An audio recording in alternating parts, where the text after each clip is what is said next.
For more than 40 years, Muammar Gaddafi ruled Libya without a crown, without elections, and without a traditional title. To Western governments, he was a dangerous strongman. To many across Africa, he was a leader who openly challenged foreign domination and pushed for African unity. Freedom for Africa! Africa for Africans! This is the story of Muammar Gaddafi's rise, his role in Pan-Africanism, and his fall.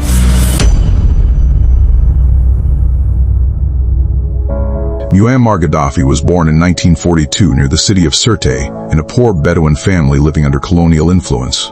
Libya at the time had just emerged from foreign rule and remained deeply dependent on outside powers.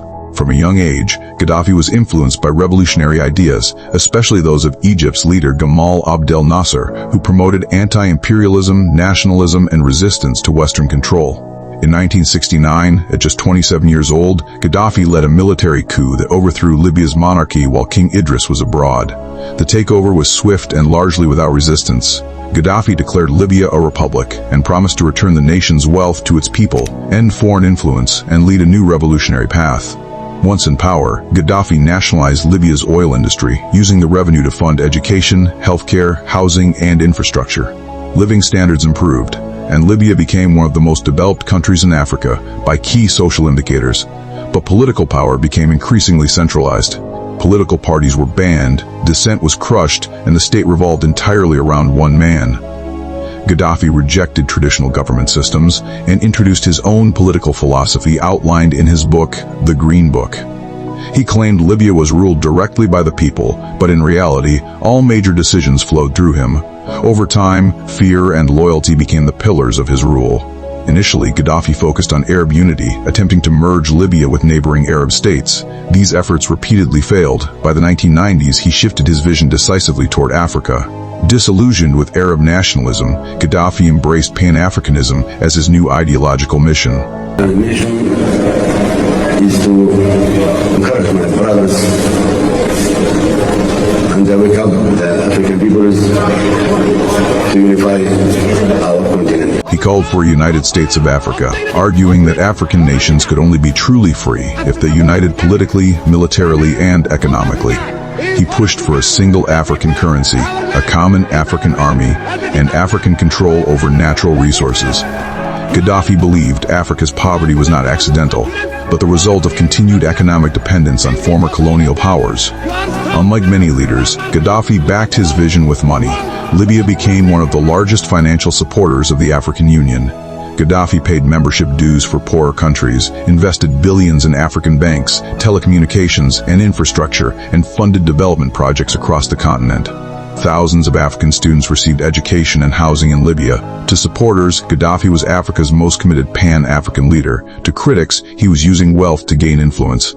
In 2008, traditional leaders across the continent symbolically crowned him the King of Kings of Africa, a moment that captured both his ambition and his controversial image. While strengthening ties with Africa, Gaddafi remained in conflict with Western powers. Libya faced years of sanctions over accusations of supporting international violence, which severely damaged the economy. In the early 2000s, Gaddafi changed course, restoring relations with the West, abandoning weapons programs, and reopening Libya to foreign investment. Yet his Pan-African ambitions never disappeared. In 2011, protests broke out in Libya during the wave of uprisings known as the Arab Spring. Demonstrations quickly escalated into an armed conflict. Gaddafi refused to step down and vowed to crush the rebellion.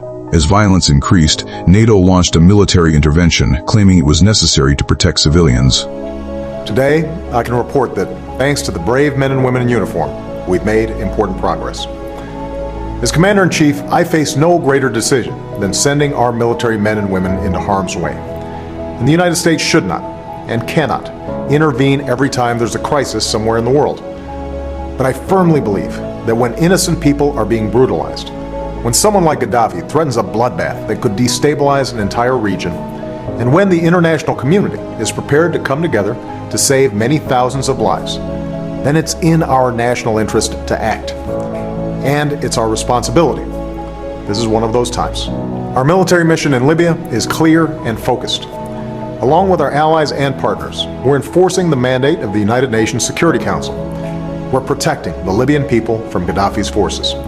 Many African leaders opposed the intervention, warning that removing Gaddafi without a clear plan would destabilize Libya and the wider region. Their concerns were largely ignored. By October 2011, Gaddafi's control had collapsed. He was captured and killed near his hometown of Sirte, ending more than 4 decades in power. Libya soon descended into prolonged instability, with rival factions competing for control and no unified government in place. With Gaddafi's death, Africa lost one of the African Union's largest financial backers. Many Pan-African projects stalled or collapsed, and the vision of rapid continental integration faded. Muammar Gaddafi's legacy remains deeply divided. He was a revolutionary who challenged Western dominance, an authoritarian ruler who silenced opposition, and one of the most influential Pan-African figures of his era. Whether remembered as a visionary or a strong man, one truth remains. Gaddafi believed Africa's future depended on unity, independence, and control of its own destiny. History is still deciding whether he was right. If you found this documentary informative, support the channel by subscribing, liking the video, and sharing it with others who value history that matters.